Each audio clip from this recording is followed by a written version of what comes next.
This is the Amy Edwards Show. So when you build your financial life based on the trauma or rejection before age 7, we create what I call leaky containers, meaning that you may have your work life in the center of your world. And if you're married, well, you're not nurturing that relationship. Well, not nurturing that relationship means that you think you're financially saving all this money, getting all these promotions, building your net worth, and then you get divorced and half of it goes out the door. That's a leaky container. A leaky container can be that, oh yeah, I've been totally getting my credit card payments together, I've been paying my student loans. Then you ignore your tax return filing for 3 years and you just create another debtor while you're getting these other debts in place. You're still vibrationally at the exact same place because you created IRS debt now. And you really actually are just BSing yourself because you really didn't financially get ahead at all. Oof. It's like our subliminal message creates this suffering cycle that just keeps going and going. So you almost, what I do with clients is I create systems that position you to be lucky, because the reason we let it act out in like not filing your taxes for 3 years is because there are feelings that are trying to come up that created all of your debt in the first place, and you're distracting yourself from feeling those feelings and creating IRS debt. Hello, and welcome to the show. We're already having a good time. We're already laughing and having a ball. I am so excited to talk money and all the things that surround that. It's a sticky one for so many people, myself included. So I'm so excited today. We are welcoming Julie Murphy. Julie has a long list of letters after her name. I'm going to try CLU, CHFC, CFP. If you don't know what that means, it means Certified Financial Planner. She's also the CEO of JMC Wealth Management. She's an acclaimed author and a media expert dedicated to helping us all heal emotionally so we can thrive financially and personally. She has her most recent book is The 4 Spiritual Laws of Money. It has been an Amazon bestseller across multiple categories. Her other books include Awaken Your Wealth and The Emotion Behind Money. She's been featured on Oprah, CNBC, Wall Street Journal, Lifetime, many, many more. Right? I know. That's legit. Yeah. I'm so excited.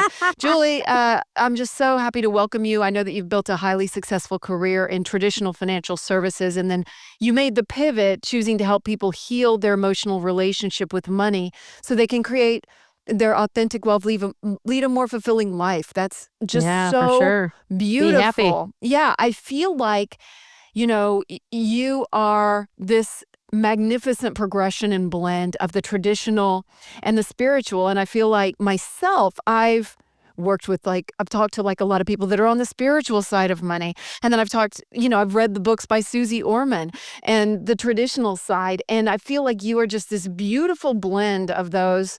And that's where it's at, really. Yeah. Yeah. True. That is true. I always tell people I'm like a soul coach and drag as a financial planner. I love it.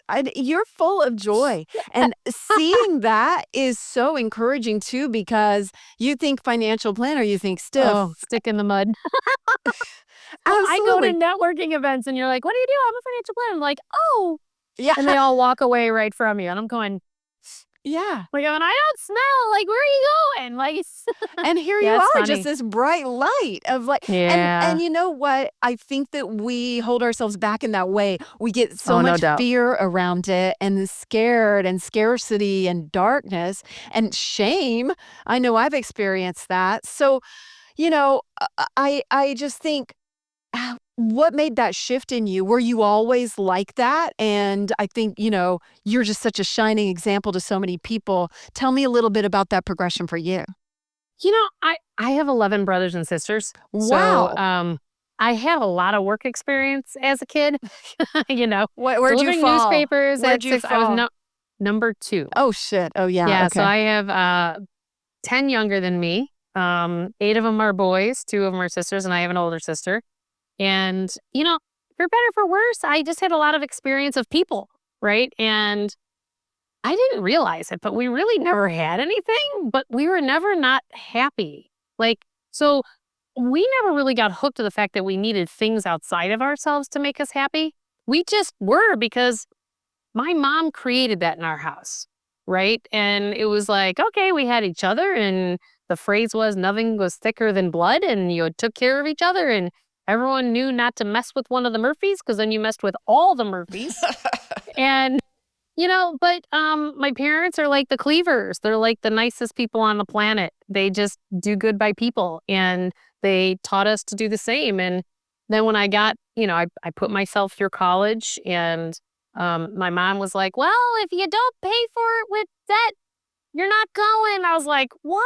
I don't want debt, but I want to go. I wanted to flap my wings. And, I found a way to do a combination through jobs on campus as well as taking some loans, and realized that our debt system is really just set up to control the masses and to keep you pigeonholed where the wealthy really want you to stay.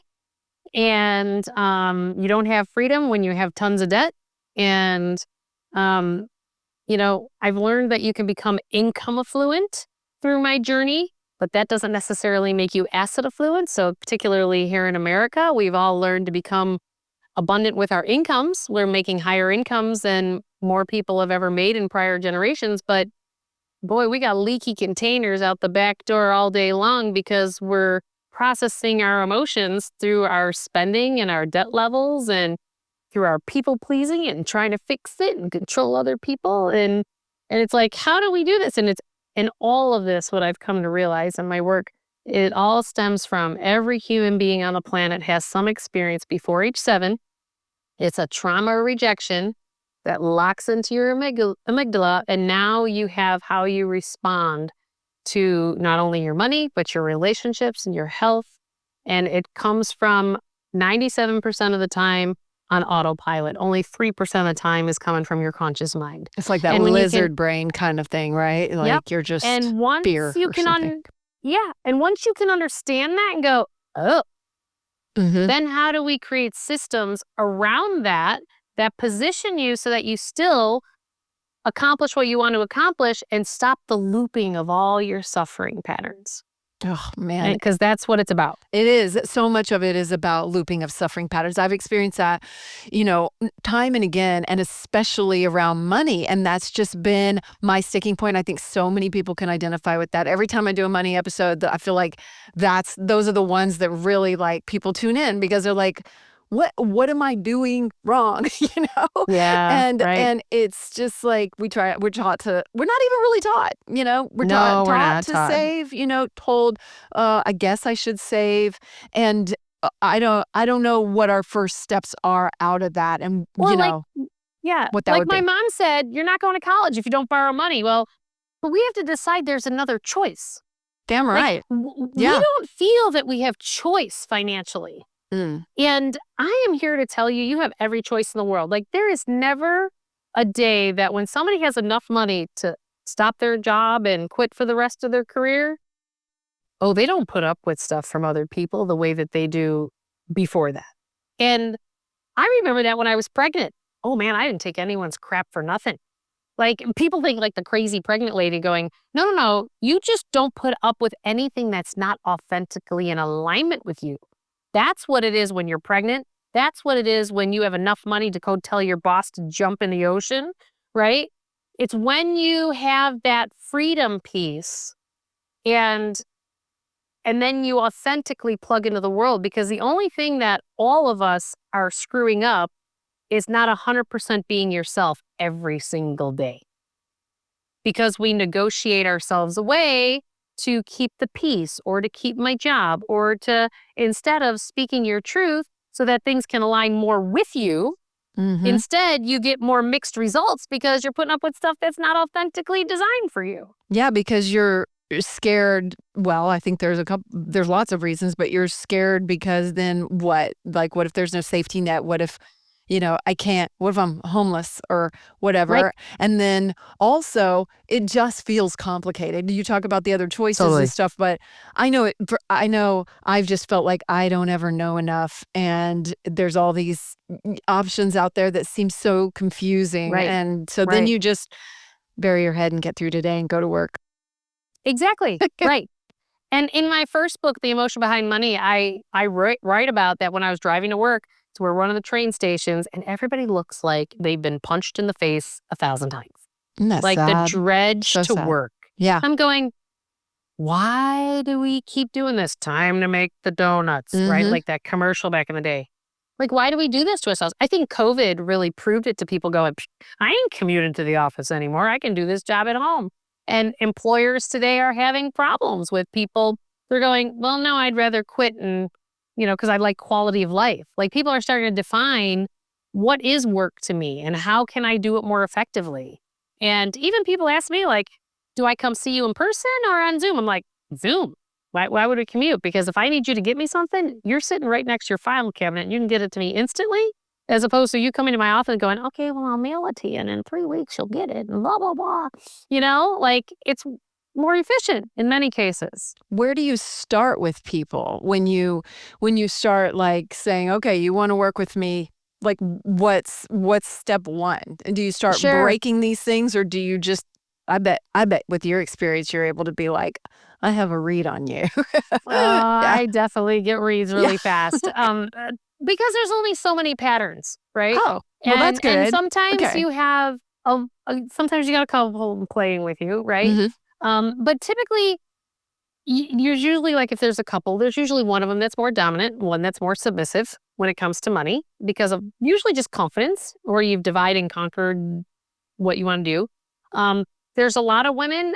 This one drives me crazy. There's a ton of women who are totally financially independent and then they get in a relationship and then they turn the keys to the kingdom over to him. I had one client that did that after he had declared bankruptcy twice, but she still, because he worked in the banking system, thought that he knew more. Like, ladies, don't do that. If you're not fiscally screwed up, but they were, don't hand the keys over. Drives me crazy. But women do that all the time. It's about staying in your empowerment, whatever that is, at whatever degree that you want to be in financial empowerment, whatever that is, right? And so, go ahead. Oh, well, I was just curious when you started to tap into all this. Like, did you have an aha? Did you get into money like immediately in college, or was it that conversation about the debt that you were like, what the hell? There's got to be better ways, or what was it? So my first boss that I had in this industry, he pulled me aside. I was like 6 months into the business. So I was 22 years old, right? And he goes, you need to stop hugging your clients when they walk in the door. Oh. And I was like, what? Like, he goes, it's not professional. You need to shake their hand. And I was like, so in the financial services industry, you wear stiff suits. We have mahogany desks, and now I can't hug you. But yet, you need to tell me all of your fears, all of your concerns, and all the dirty laundry of your family. But I'm supposed to be a stiff suit. Right then and there, I was going, this doesn't make sense to me. So I didn't listen. I'm kind of a rebel like that, a little Sagittarius. Like, I'm like going, yeah, well, I let my freak flag fly, and I'm still going to hug people because I think you're a nut job. And so I was like, I kept hugging people. And then I started to realize, that's when I started to question how my industry does money with people.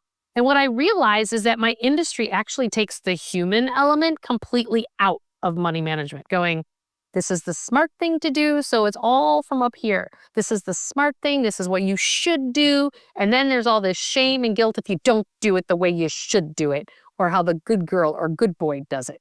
Right? Because you're not just falling in line with a system that feels that it's proven that it's efficient. Right? And I just sat there kind of going, And then I stopped wearing suits. I got yelled at for that one too.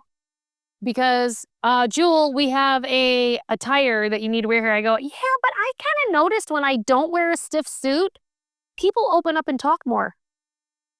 And I want to know what's really truly going on besides all this surface level stuff.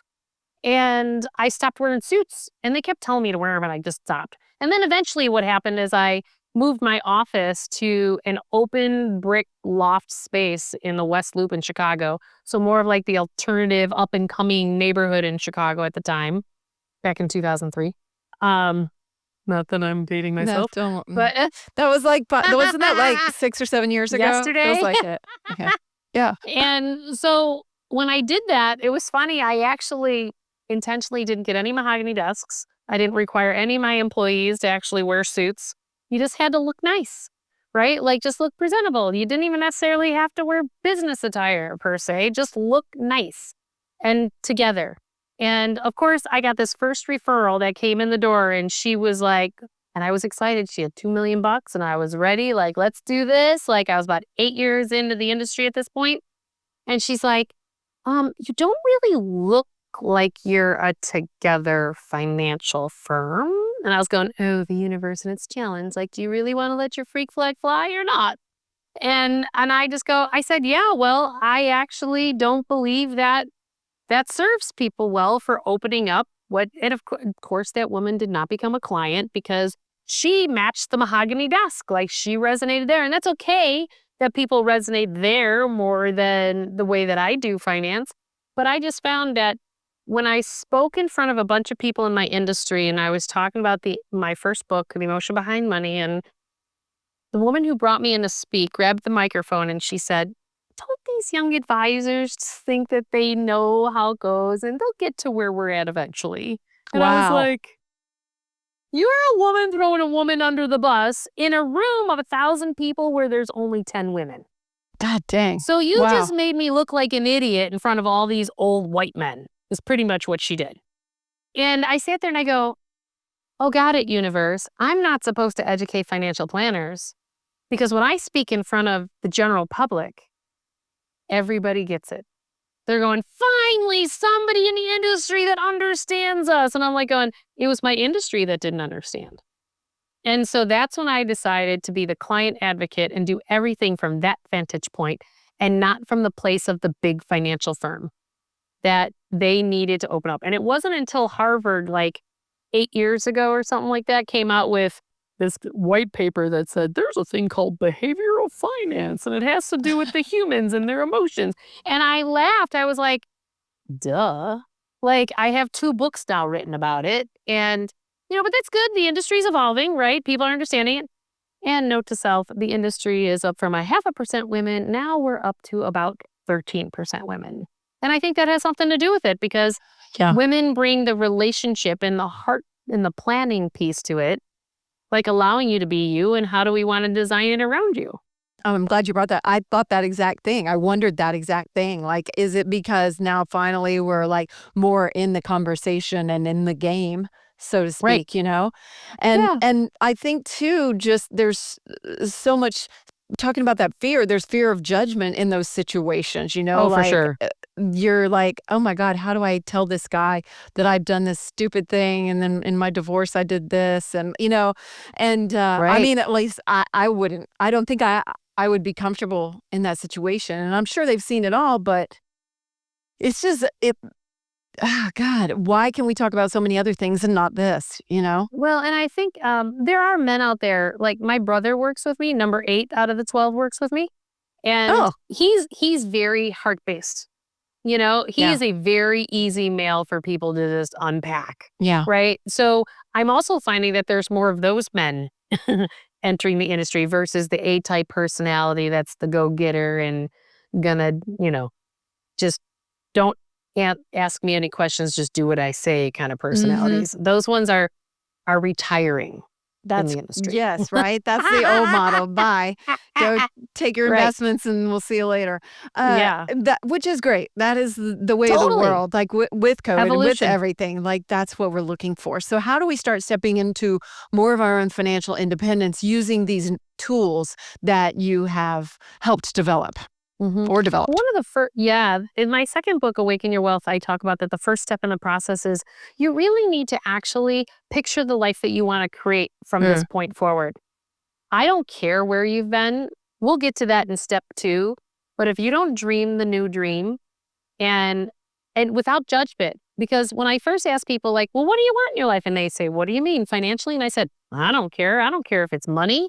I don't care if it's with your family. I don't. They never talk about the money first, ever, ever, because it's all about what they want for themselves personally or their family or their careers. And then financially, because we got to remember, money is just the result of you aligning with self. So if you are not aligning with self, you're going to create leaky containers. So let's just say you have a boss that you don't really like, but you don't want to jump to that dream job because maybe it's a pay cut and you haven't figured out how to do that or adjust to that. The universe is eventually going to smack you upside the head and you're going to lose that job anyway. And it's not going to be on your terms. And I always give this example. I had a friend of mine. She's a CPA. She worked for this firm since we got out of school, gave that firm her 20s or 30s. And in her early 40s, she was so excited.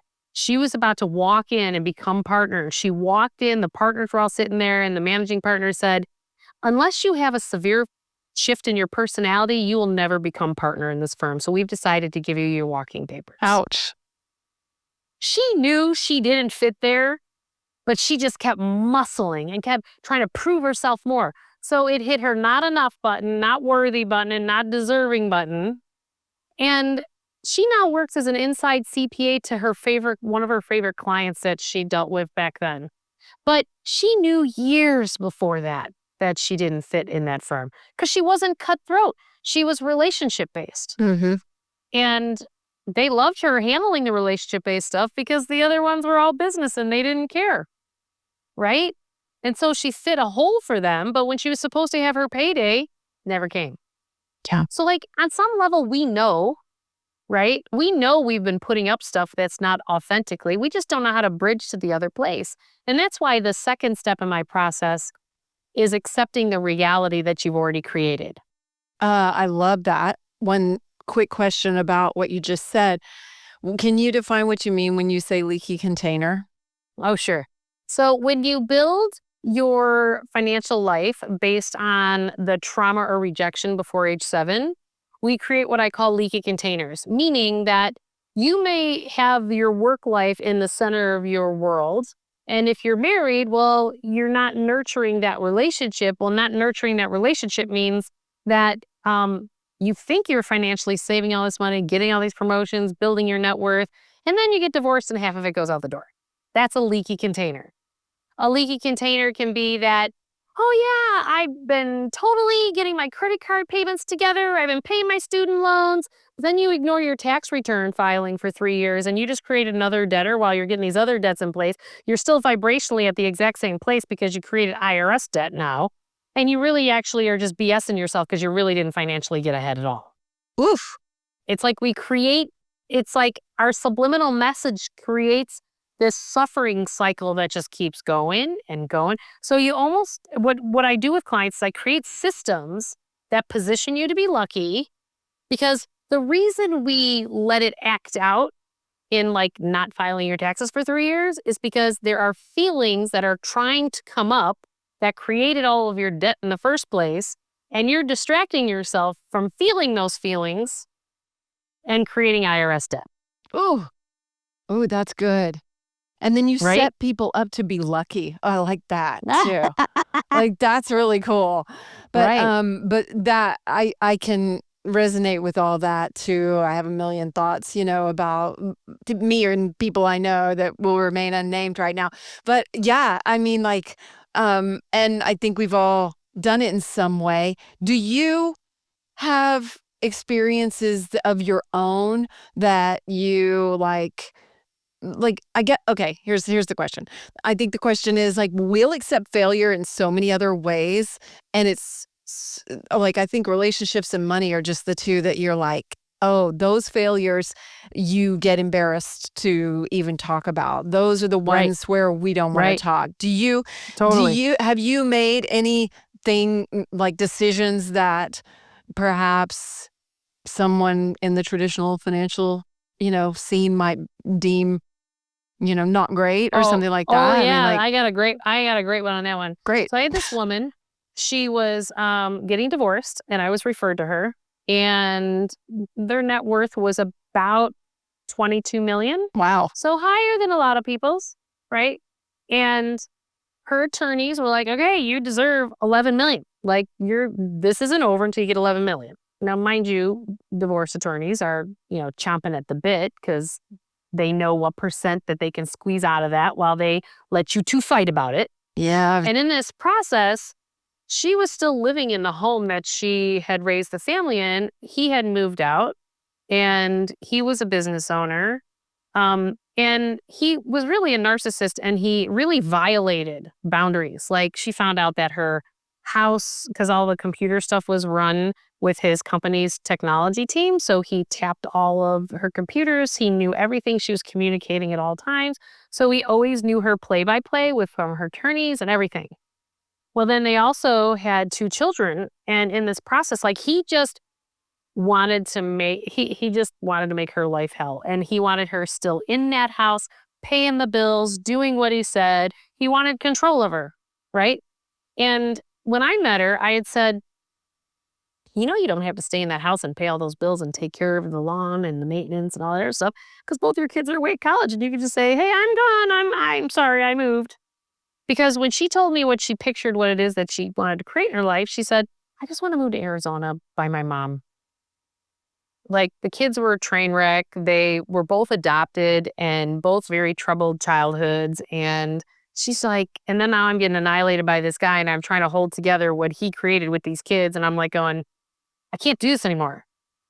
And so after a while, her son actually, unfortunately, committed suicide. Oh, no. While he was on the phone with her, he shot himself. Oh, my God. And wow. she came to me and she said, tell me my number. I said, what do you mean? She goes, I want to live on $6,000 a month. Just tell me the number I need to do that the rest of my life because I'm not doing this game with this guy anymore. And he can take care of the daughter. And all of the attorneys went crazy because they're wanting to fight this 3-year thing out of $22 million. And I said, you need $4.2 million. And so she went back and she said, I want $5 million. And that ex-husband signed that paperwork so damn fast and all the attorneys were mad as hell. And I'm just like going, but it wasn't about $11 million. It was about the fact that she needed to start gathering her life back together, post her son's death, post-divorce, and live in a place that was a place of safety for her in the neighborhood near her mom. And it wasn't about the money because she knew she'd inherit money from mom one day too. Which now years and years later she has. And I've done that multiple times in divorce with women. That's actually probably the most common one where I'm like going, do you want half? Like I always tell people if they're divorcing narcissists, I'm like, you legally get half. You have to detach from which actual asset it is because the narcissist will always come in and say, if you're living in one of the houses, you think you're walking in to go sign the divorce papers. And the narcissist is going, I decided I want the house that you live in, but I'll give you this asset over here. And they do it all the time. I've seen it enough. And so I actually tell them, I'm going, so your answer is yes. We can buy you another lake house. We can buy you another condo. But if you want to stay in this game with this person, say no. But if you want the hell to end, say yes. And the attorneys think that's crazy. Yeah, crazy. They do. Yeah. Because, but she deserves it. Well, Yeah. You know what? You're not dealing with a normal person with a normal box of rocks. You're not. You're not. You're dealing with a different prototype. And with that prototype, you got to play the game of the prototype. So there are these things financially that, and what it boils down to is you have to do what's authentically for you. That client is not the big showy spender person that her husband, the business owner, was. She doesn't need 30 grand a month to live. She only needed 6. And she was okay taking less for it. And she said she almost threw up when she found out that the building that they were valuing at $8 million got sold a couple of years later for $14 million. Yeah. So it was even higher. I go, yeah, but you're happy. And because all that turmoil and all that stuff, whether you're putting up with a boss or coworkers or family members that are toxic, you walking away from those people is the healthiest thing you can do for your physical cells. Like I have another client, she had a brother who just wouldn't stop using drugs and she's a professional and successful and But mom and dad kept expecting her to bail out her brother. And when she said no, then all of a sudden mom and dad had to step in. And I go, but that's not your business. That's your mom and dad's business with their son. You've decided with you what you'd like to do. And she goes, well, I'd like to replace his teeth because of all the hair in his teeth are terrible. And I go, okay, well, let's create a savings account that says my brother's teeth fund. And she funded it because that was important to her to help him in that way. Yeah. So that when he aged, he had at least teeth to be able to eat if he lasts that long. Yep. Right? But that's when I say picture the life you want to create. We've all got some dirty laundry, right? Some are severe, like brothers that are drug addicts, and some are, not so severe, But it's about you authentically showing up in the world at your age, at this stage of life. Doesn't matter what the past was. It's all about what you want to create from this moment forward. That's it. Yeah. It can be scary. I know, like when I was about 45, I was in a lawsuit over a piece of property, and it was over money, of course, but the emotional toll that it took on me was high. And we ended up losing even, and it was a miserable experience, and I would never choose that path again. Like the amount that we could have got, I don't think it was worth the emotional toll, right? And No. yeah, but we get scared that it's that scarcity mindset, like this is all there is, oh my God, or something like that. Right, when right. literally everything could fall out from under us tomorrow. And so, there's more to be built in the future. But there's also everything can fall into your lap instantly in the future too. Yeah. Hell Because yeah. remember, money is the result of you aligning with self. Okay. So if you are, let me give you an example. My staff always laughs at me because I'm like, all right, they left, somebody else is coming. And they're like, you're like happy that clients are leaving? I'm like, I didn't say I was happy. I'm like, but I see that, they need to go because their soul's path needs to go learn something else from somebody else. And the new ones we're supposed to serve are going to come. So do it with intention. And they're like, what are you talking about? I'm like, we have this ideal client right now. This woman is just the nicest woman on the planet. And she was divorced, inherited a bunch of money. She's our largest client. And I said, we want those people who respect us, let us do our job, don't mind paying us what our fees are. And then they put everything in alignment. And I go, can we get some of that? So here I had two of these gentlemen leave who are very patriarchy in nature, which is, to me, that's a part of the world that's crumbling right now. And divine feminine and heart energy, heart-based consciousness is moving to the forefront. And I go, can I just get the next, really, someone working on heart-based consciousness, really wants support, really wants to grow. I said, you know what? Can you make him just like this other client and have a really big net worth? I had $9 million move out the door, and this new woman has $28 million coming in.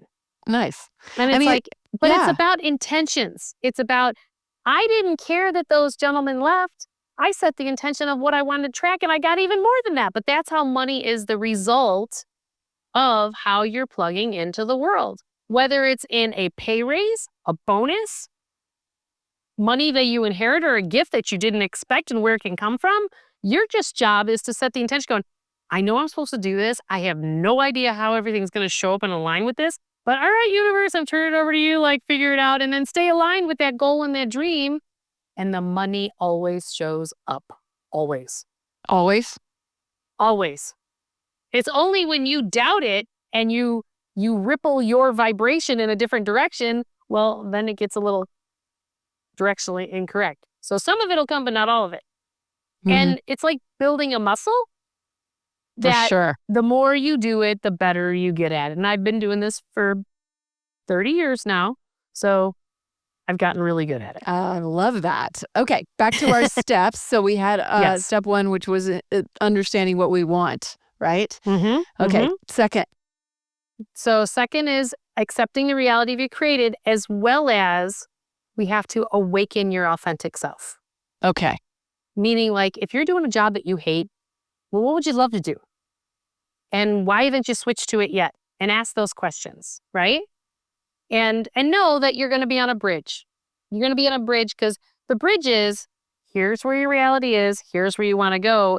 And you got to give yourself the time to walk the bridge, right? And the third step in the process is choosing to change. That's one of the biggest reasons in my financial firm. Like, we don't have any, I know I've been talking bigger numbers, but I have clients who have just started out at $50 a month. And because we don't have a net worth requirement of people who come to work with our firm. And it's because first of all, I want to work with people who are a vibrational alignment. And second of all, things can change overnight for people instantly. And so I've come to learn to not judge that. And when you choose to change, our system is set up to where people write us a check for our time. And because then that's your skin in the game, like as the client saying, I'm going to do this and I'm going to change. And most of my industry is actually set up to where I have to sell you a product to get paid. And we're not set up that way. We get paid because we're helping you, like a consultant, like you write a check. And that's like an example of choosing to change or choosing to actually go, you know what, I'm going to set up that account that's going to help me get to where I want to be. Like, you have to make that mental shift. And then the fourth step in the process is taking action. Can I say something about that last step too? Oh, yeah. Like, yeah. I love that step so much because I had a friend years ago and we were talking about this topic and she said, I'm just not there. I don't have enough yet. And that's like a huge misconception. That's huge. I think I said something to her like that. I was like, but then you're stepping into that version of you that does that, right? Like, so I think totally. if someone's listening and they're like, well, I'm not there yet. Well, why don't you just be there? Why don't you be that person? They go ahead, and then you're set up for who knows what when it does come in, right? Yeah, and you may not know how it comes in or how it's going to set up. The key is that's why I have an egg on my second book cover. Most of the time you don't. You think you might, but you don't. Right. That's me. And that's why I have an egg on the copy of my second book cover. Is because the fact that, you know what, you just got to crack it open and decide. So if your energy is going this direction, crack the egg, and all of a sudden, now your energy can go in the other different direction. I always tell people, like, well, I don't have enough money to put into a new car fund. I'm like, do you have $5? Everybody has $5. And they're like going, well, $5 is not going to buy me a new car. I said, no, but it's going to put your energy in the direction of the new car. And you open up a savings account that's called New Car Fund and stick that $5 automatically every paycheck. It goes in there. And then as you get a pay raise, you say, oh, I just got an extra $100 a month. I'm going to put 50 more a month in there because I now you're doing 55 each pay period, or 155 or whatever the number is. You can only start with where you're at. And if you judge it, and if you get all this guilt and shame and blame, well, then you're never going to get anywhere. You have to start with where you are. Have you seen, can you think of an example of someone that you've seen that just like even astonished you? Or do you still get astonished by, like, when you see it show up for somebody, or do you just go, yep, that's how it works? But do you ever have a moment where you're like, wow, okay, there is I had this one client, she's a lawyer, and I was so funny because she finished making her car payment. And I said, okay, well, you keep talking about how you want a new car someday because you had bought a used car because you didn't want your car payment to be too high. And I said, create a new car fund, call it that, an online savings account, new car fund. And it was like $300 a month or something like that. And I'm like, okay, so every month put it in there. A few years went by and she was like, okay, well, there's only like $12,320 in there. I'm like going, okay, well, you have two choices. She goes, okay, what are my choices? I said, well, you can take that as a down payment and go get a brand new car. I said, or you can get another brand new car that just has extra miles on it. It's been pre-owned, but both new to you. Yeah. And not have a car payment and just find the best car you can for $12,000. And she's like, what? I go, well, do you want a payment? Do you want debt? Do you want something that controls your paycheck or do you not? And I thought for sure she was going to actually buy the other. She was going to have like another $300 car payment because she had $12,000, but it'd be a better car than she used to have. Nope. She actually went and found, she goes, well, my Toyota Camry had 225,000 miles on it. So I went and found one that had 64,000 miles on it. But I had the 12,000. And then it was the car after that. She actually had enough to buy a brand new one with cash. With cash. That's right. Yeah. Yeah. Because what it is you can then become your own bank. And that is freedom. Well, you never see anybody unhappy the day they pay off their car, their student loans, their credit cards, their house. Truth. And you know what? I did one of those worksheets once where it was like, why do you want money? Or whatever it was. And then it was like, and why do you want that? And why do you want that? And it just makes you go deeper and deeper and deeper. And the answer every time is freedom. Like every time. And that's what money, I've come to realize, it means the freedom, like you said, to not take the shit when, you don't like the job or you don't like what somebody's up to or whatever it is. Right. And I Right. think when we're really honest with ourselves, we're like, why am I holding myself back from this? That means freedom. Well, and it's about finding the courage inside of yourself. Yeah. That knowing that you're supported, knowing that everything is working out the way that it's meant to work out. And that sometimes you have to, I had this one client, I have a group coaching every Tuesday that people, join. And I kept telling her, she's been doing it for 3 years now. And I kept saying to her, I go, you've told me you want flexibility. You told me what you want paid. You do not want to commute to an office. And I said, and you don't want to carry, she tends to be an overworker and she doesn't want to carry her coworkers, but all things that she's done, right? And of course, the universe gave her a test to see if she's going to negotiate herself away again. And I told her, hold the line. Like the minute you give in to something you don't want, you're going to get more of it. And so she was on her last months of emergency reserves for like a bridge to get to this new world that she wanted. And I said, I'm telling you, you just keep saying, I am going to have this job with the flexibility and the pay that I want, blah, blah. It was literally like 10 days before she was almost out of money. She gets a call from a recruiter because she just held the line. And she had a couple job offers at the time frame that she'd been coaching with me that she took just so she had a bridge for money during that. And I go, you're just being tested to say, do you really want what you want? Or are you really going to hold out? And are you going to trust? She now makes more money than she's ever made. She has complete flexibility. She works from home and the entire C-suite. She's like a support person to the C-suite, all the CEO, CMO, and they love her. And she's making more money than she's ever made. Beautiful. And she's happy. But she had to have the courage to hold the line with what was true for her. Yeah. And that takes time because sometimes you're like, well, I don't know if it's going to show. So I took this one thing as like an interim and blah, blah, blah. But whatever you accept and plug into, you're going to create more of that. Yeah. Julie, what you said, when we were like aligning at the beginning, and you have a lot of spiritualness to your work. What have you done spiritually to keep expanding this side of yourself? Sure. Well, my journey really started with Deepak Chopra. And I started to realize that there was this integration between our health and our wealth. And 20 years ago, I decided to become Ayurvedic certified. And then started like going, so I'm Ayurvedic, not only the perfect health side, but also the yoga side. And I started to realize we work things out or we act it out and we do it through our money, our health. And then years later, I was like, oh, we do this in our relationships too. So we work it out or we act it out through those 3 areas of our lives.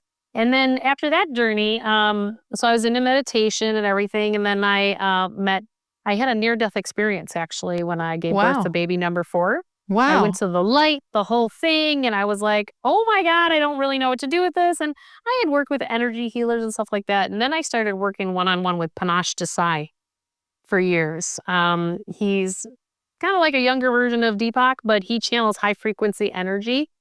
And he was a great mentor for years. Still communicate with him to this day, but I don't do one-on-ones with him anymore, but I did for 4.5 years straight. Wow.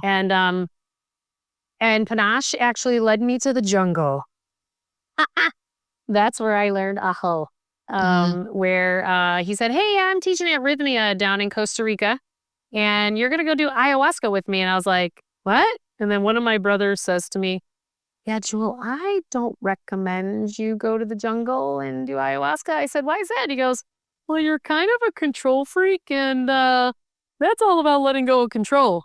And I was like, yeah, because I never really did any extracurricular drugs. I drank red wine. That was about it.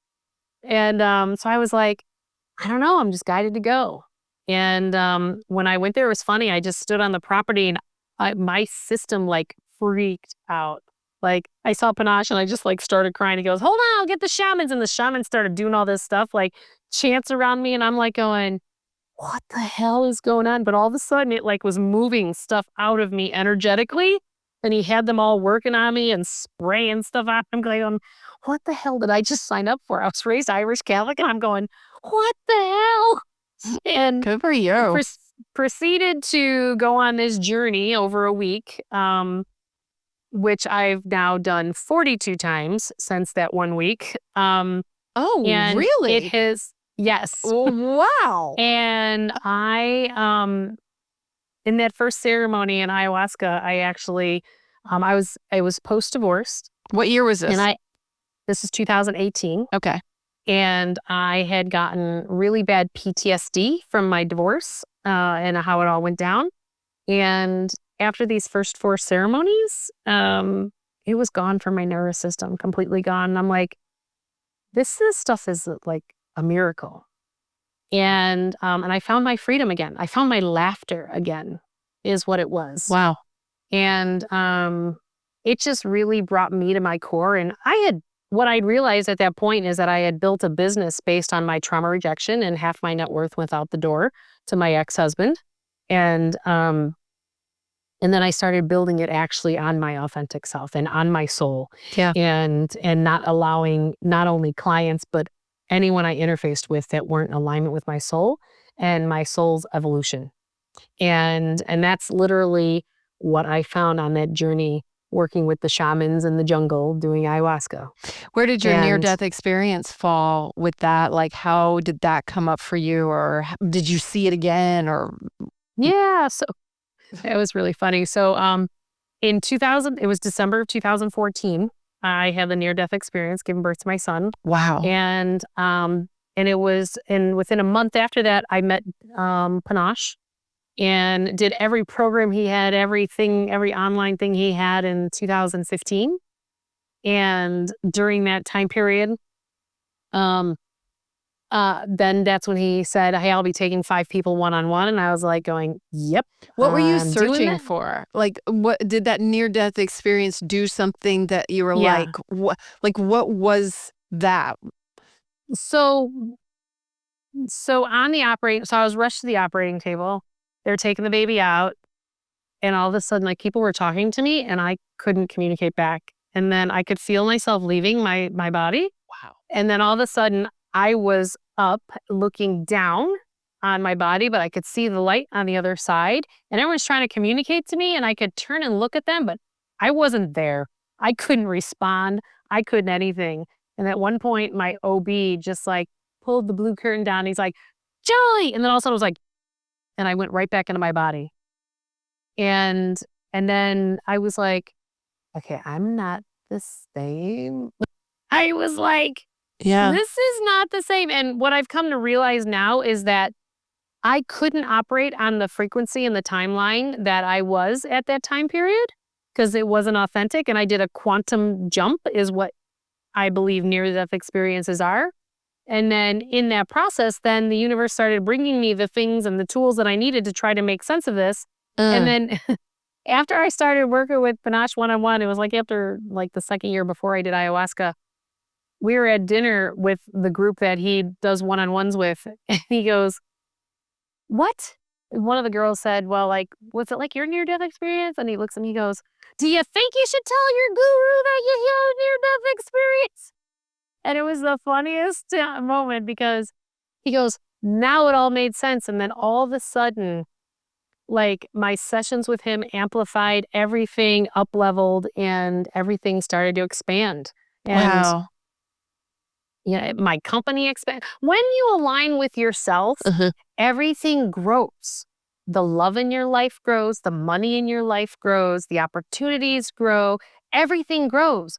But if you don't choose to be you, it all falls away and you have all mixed results. And that's why in my book, I talk about that people are the poor, debtors, dreamers, or accumulators, or rich but empty. Because everyone who is poor, debtor, dreamer, and accumulator, they think once they have those multi-millions, then they're set.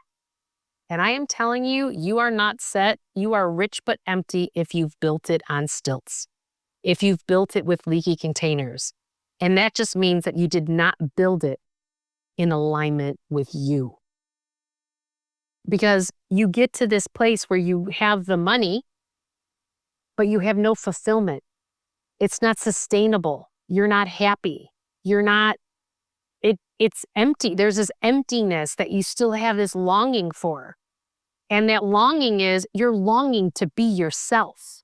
You're longing to be happy. So people will come to me and say, well, Julie, what is the smart financial decision? Like, I got this and I got this, and here's all the reasons. They've already evaluated all through their mind. And I say to them, I go, which one makes you giggle more? And they go, what? Well, no. And then they tell me again why they've evaluated, what's the smart one? I go, which one makes you giggle more? They always know. It's just about the courage to take the one that makes you giggle more, because that's the one that's in alignment with your heart and your authentic self. It's good advice. I mean, it really is, because at the end of the day, I mean, it's such the cliche that we hear, oh, well, I had it all, but I wasn't fulfilled. And you're like, yeah, right. But you know, it's a cliche because it's true. And people say it because it's true. And then, Right. you know, what's really bringing joy to our hearts. And Right. right. I think there's that parable, right, where the guy's like fishing and just catching fish and enjoying his life. And someone comes along and is like, oh, but, you know, then you can build a business. And then what? And then you go global. And then what? And then you sell Right. it. And then what? Right. And then you're like, then I can just rest on the beach and fish. And you're like, wait. Mm-hmm. Right. Right. And we don't realize that that's even a choice. Right. But everything is a choice. And that you are the creator of your life, and you've created 100% of the reality that you have. Yes. And Yes. when we can realize that and feel the feelings behind that, you then can create the space for everything you desire to come in next. Absolutely. Which brings us back around to where we were. We did step 1, step 2, step 3. Now we were heading into step 4 before I derailed step us. 4. Step 4 is just all about doing the tactical steps to get there. Yeah. So like from a money perspective, you know, I have all these worksheets, and you can certainly go to juliemurphy.com and go get them. I have them on there. People can download them. But like, list out your debts, their interest rates, minimum payments, regular payments. Put them on autopilot, because I want you to stop energizing your emotions to all that debt. And I just want those payments to go on autopilot, just like my alimony payments are on autopilot and out of a different checking account, so I never have to think about them. I don't want to think about every 2 weeks having to plug in there and pay the guy that I left, right? Because I'm successful. I pay a lot of money to a guy that really didn't deserve it, right? But okay, whatever. I don't want to be reminded of that all the time. I just want to be on autopilot, just like your credit card debt, just like your student loans, just like your car payments, whatever. Don't think about them. I want you to think about what you're creating versus thinking about your past that isn't maybe your ideal world, right? So put it on autopilot. There's worksheets, whether it's listing out your debts, listing out your cash flows. This is all about this taking action, is about just become aware. So many of us aren't even aware. When I ask people, what interest rates are you paying on your credit cards? They're like going, I have no idea. That's good. People need to hear that they're not alone in not knowing. No, everybody. Yeah. And everybody doesn't open up their envelopes. Unless you're like me, a financial geek, you're opening up your envelopes. But most people don't even know. Stock market crashes, goes down, you're not opening your envelopes to your 401k. You're deleting the emails going, I don't even want to look what happened, right? So awareness allows you, so if you're doing that, let's just say you're doing that. That means there's emotions stuck in your body from before age 7 that are trying to come to the surface, and you just got an opportunity to allow that, but you're going, no thanks. And I need you to go, all right, I'm ready. I'm ready to create space, and I'm ready to create a new reality. So I'm going to open up that thing when the stock market goes down 20%, and I'm going to feel those emotions about everything that's going on in the world right now that's making it go down, and I want to blame all these people, but I actually just really need to feel my emotions. That's it.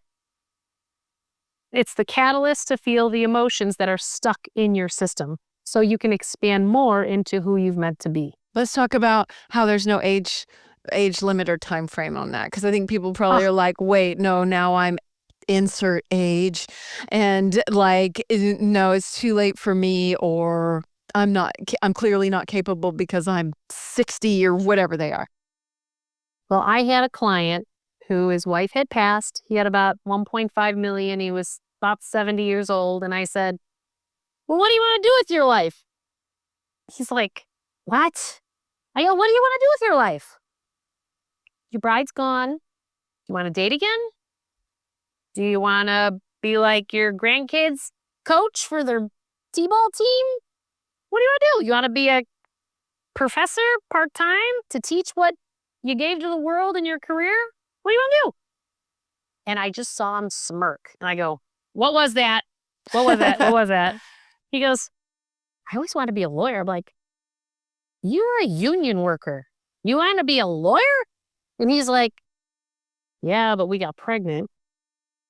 And so I had to go to work, raise the family. So I joined the union. And it was good enough. And I did good. I'm like, okay, so go take the LSAT. And he goes, what? He goes, I'm 70. I go, so? So I just would hound him all the time, like, did you take the LSAT yet? Have you decided where you're going to college? And he's just like, Julie, and he'd just shake his head. When he was 72 years old, he walked in my office with his letter for acceptance to law school. That's so cute. He went in to law school. Of course, he was a damn good lawyer, right? Because it's how he was wired. And he practiced until he was like 85 years old. That's awesome. What about people It that was don't? awesome. What about people that don't have 1.5 million, that have debt or something like that? I mean, it can be whatever it is that you want. Yeah. You know, like I had one woman who wanted to build a real estate empire, but she's like, so I don't have a pot to piss in. I'm like, well, but you do have this condo, but she was thinking of selling post-divorce because it was 3 bedrooms and she couldn't afford it on her income because his income supported it. And I go, well, you could start your real estate empire by renting out the rooms and you take the smallest room, charge higher rent, and then that builds up your asset. You could either pay that asset off faster or you could build in another account so that you can buy your next Airbnb property from that. Well, she now owns like 7 or 8 properties. Ooh, that's all because good. she rented out her bedrooms. Oh my God. We don't even think of starting that small. You know, Right. so many times it's like, what can you do with this right here? It's like the $5. It's like it's like, oh, but there's a spare room. She's like, well, I really don't want roommates. I'm like, well, what do you want more? Do you want to build your real estate empire? Or can you put up with a couple roommates until we can get the next one where you don't have to have roommates? Mm-hmm. And it was funny. She actually put up with the roommates longer because she was liking how fast it was growing in the other direction. That's badass. That's badass. Anybody can build a real estate empire. Right. Yeah. Yep. Yeah. Yep. I mean, I say that to my future mother-in-law all the time. I'm like, you're building your real estate empire. And she laughs, but she is. And she started with mobile homes and now she's like buying these other ones. And I'm like, hell yeah. Hell yeah. You know, and I mean, she's late 50s, almost 60. And like, it doesn't matter. Like we're living longer. So why not? Right. Mm-hmm. Right. Well, and you know, you have to have a purpose. Like, how are you plugging into the world? There's so many people that they retire and then they get sick and die within 5 years. The stats are so high. And it's because you don't have a sense of purpose. Yeah. I talk about in my first book, The Emotion Behind Money, that 50% of my male clients between 55 and 65 years old develop cancer around their hip area. And then in my years with working with Deepak Chopra, he said, a cancer cell develops because that cell has lost its sense of purpose. And I was like, how did these guys all lose their sense of purpose? Every single one of them lost their jobs, not by their choice. They were laid off, they were downsized, family thing happened, they had to leave the company. They weren't ready emotionally. And then they all got sick. So like men, when they're creeping up to 50, I'm sitting there going, hey, what do you love to do in your world? Like, are you doing it or not? Because as those kids get older, you better get in alignment with yourself. Otherwise, you're about to hit a brick wall and you're about to hit it going about 80 miles an hour. Yeah. Your companies don't have any loyalty. I mean, like they're not Zero. Like I see it time and again and people get amazed by that. And it's just like really heartbreaking and just reinforces the, not idea, but the reality that we have to take responsibility. And I think when everything that you talk about too is just you are responsible for your own authenticity. Right. Right? 100%. 100%. And we know on some level, And even if we consciously don't know, our bodies know when we're negotiating ourselves away. Like if you start to tighten up, totally. Yes. if you start to tighten up or you get anxiety or it goes up to your head, that means it's not in alignment. Your body's going, don't do it, don't do it, don't do it. Your body is trying to tell you. Listen to your body. It gives you all the messages. All of them. I find it interesting, that you made all these changes and then you ended up divorced still just a few years later and the ayahuasca and all that. That's a very interesting progress. And how do you tap into your body now? Like, what are your daily regular practices and what are some non-negotiables for you? It's funny. It's actually on autopilot all the time. Like brushing your teeth? Yeah, it's really like that. I cannot not follow my intuition in my body at this point because it's so loud. Like I hear it so loud. That's awesome. Even to the point that I disappoint people all the time and I actually don't care. And it doesn't have to do with the other people. It's just the fact that I've really tabled my people pleaser and my fix-it part of myself because that's what I was before the near-death experience. And it didn't go away overnight. It took time. I realized post-divorce and moving into my new relationship and sharing a home going, oh, yeah, there's a little bit of people pleasing and fixing it for my kids going on there because I felt really guilty about the divorce because, dad was programming that mom abandoned us, and I do know, actually. yeah. And I'm sitting here going, no, last time I checked, I'm here and my paycheck actually funds everybody, including your father. So I didn't abandon anything, but okay. But I had to really, going, no, these are the things that are important to me that I want to teach, my children. And, and I have a 15-year-old son who's opting to live with his dad right now. And I'm sitting there going, okay. And so hard. But I know really I'm not going to fix it for him.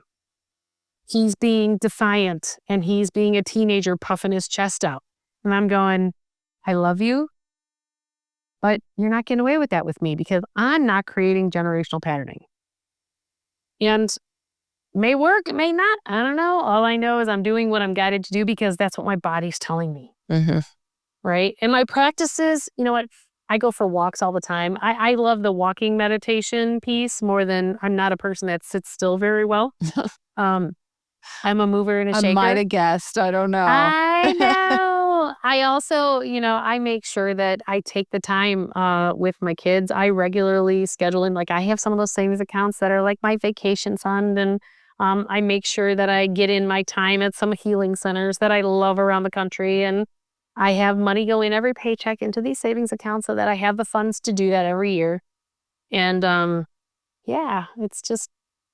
you can create your life the way that you want to. And a lot of the modalities that I've learned at these healing centers, I've actually brought them home. Like I have this one doctor that I met that's out in the Seattle area, and he created a plasma light machine where people are reversing their Parkinson's with it. Wow.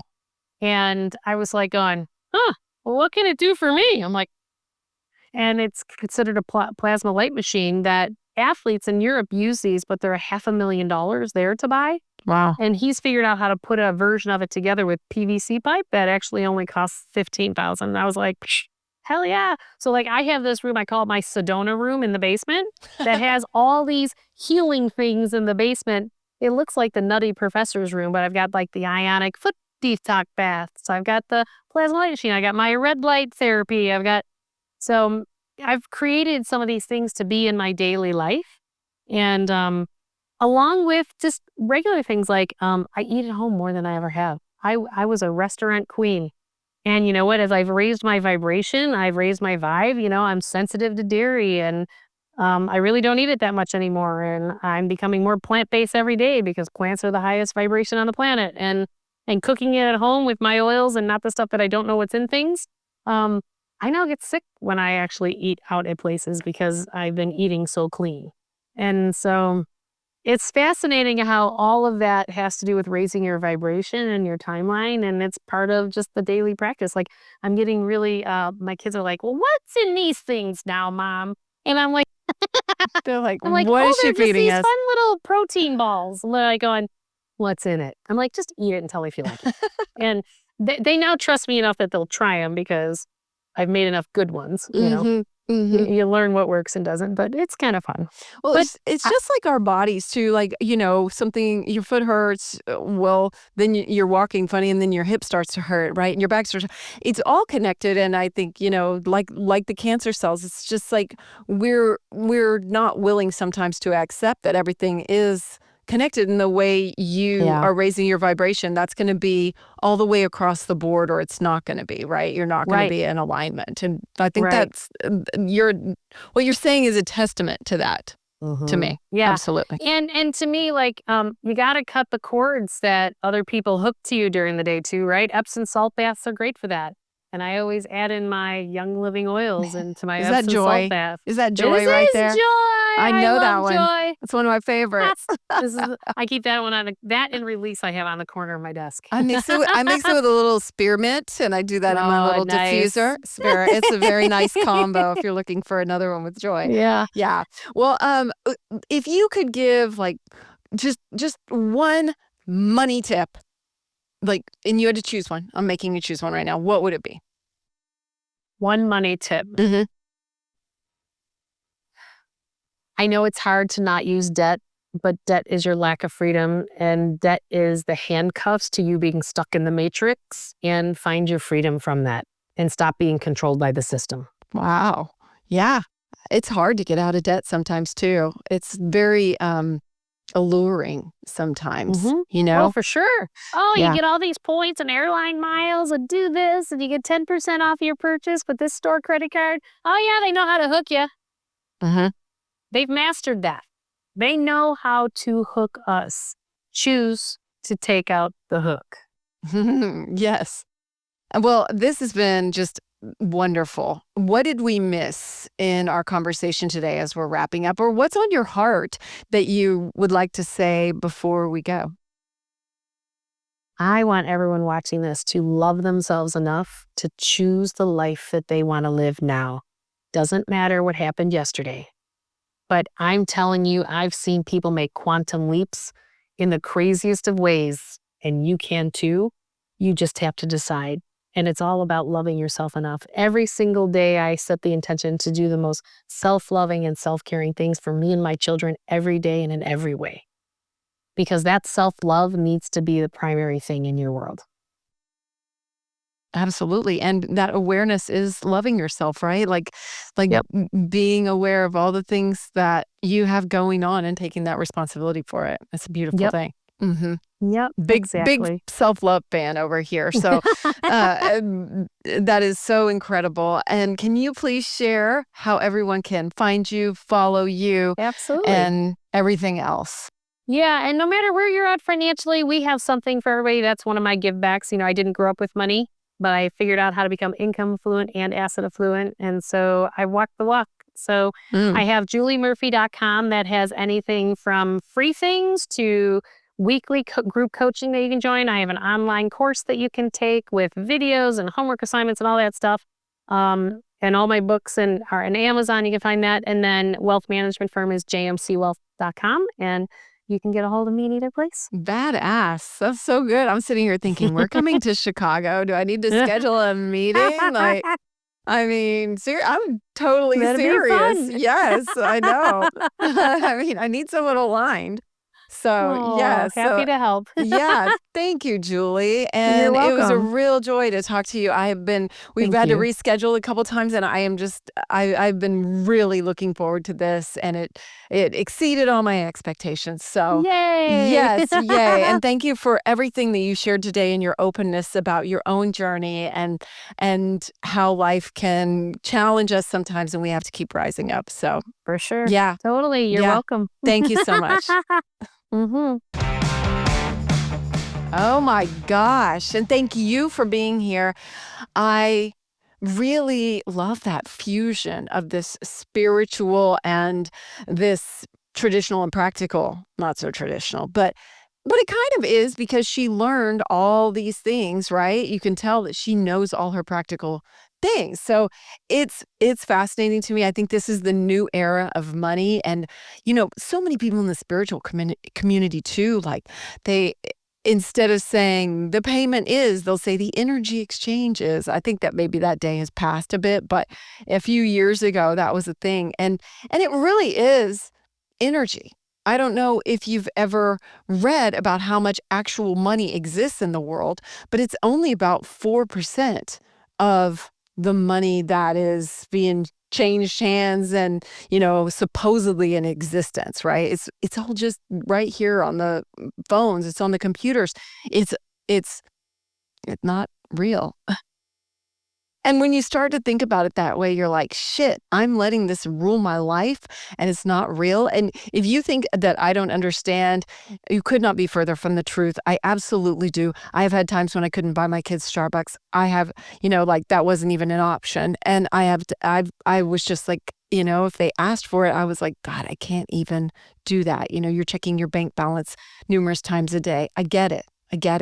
And there are ways out. And her advice is excellent because we do have to keep shifting into that mindset. Even with her losing that client and just saying something better is coming for me. It is true. And we have to align with what we really want and get those mindset shifts in place where we are growing, where we know that, oh, okay, this didn't happen, but it's creating that space. Look at all this space in my bank account for for what's next. What's coming to fill it? I invited it. I've definitely done that one. Look at all this space in my bank account. So anyway, I mean, like, even with this podcast, right? I've had times where I'll get down because it's been all over the map, right? I started with the podcast network. So I was getting paid and had this team and sponsors and all this stuff.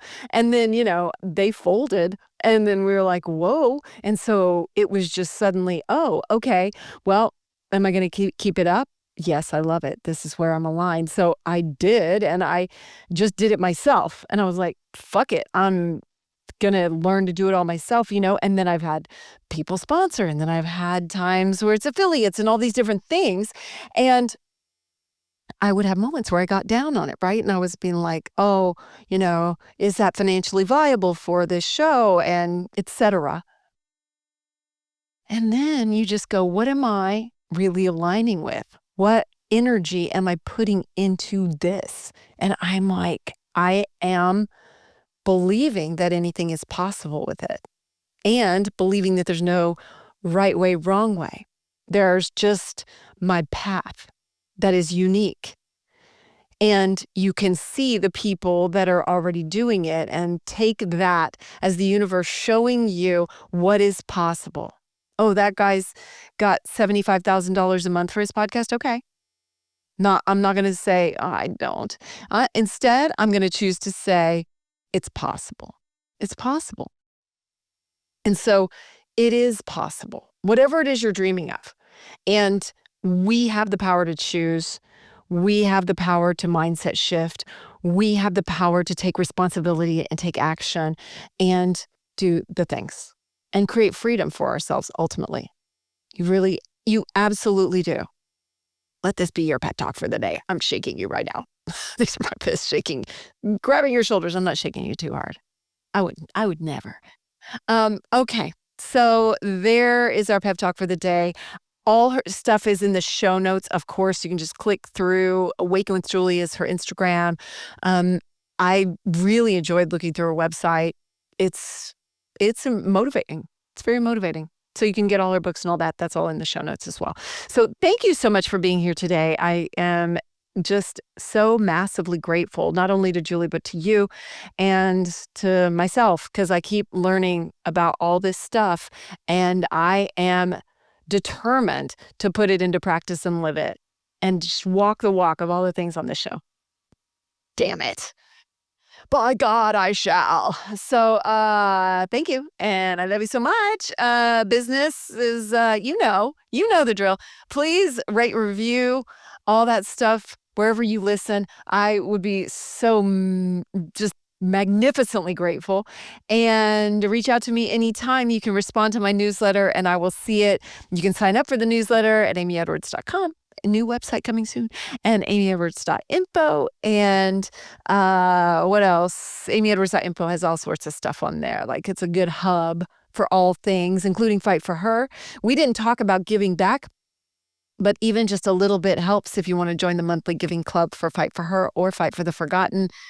It is going to good causes. And actually, they are learning about money too. And it is exciting, very exciting, because they are really expanding their lives in the most beautiful way. So you can learn all that on Fight for the Forgotten. That's in the show notes as well. Okay, my hair. I'm still going to get those new extensions real soon. I'm super excited, but these ones still look good. And I've had these for like a year and a half, I think. And look at them. They still look great. So yeah, hair is the Collective ATX. We love them. Best in Texas and maybe even the U.S. One of the best in the U.S. So, Okay. I'm just going to shout out to Podcast Magician too. They are our editing team here, and they are just, love them so much. So thank you. And I guess that's all the things. Did I forget anything? Probably. I have to keep a little note because I forget. But anyway, I don't forget to tell you I love you and to keep just shining your ass off. So keep shining bright. I love you. Till next time. Thank you so much for being here. Please rate, review, and follow us, and we'd love to hear your feedback. Keep shining bright.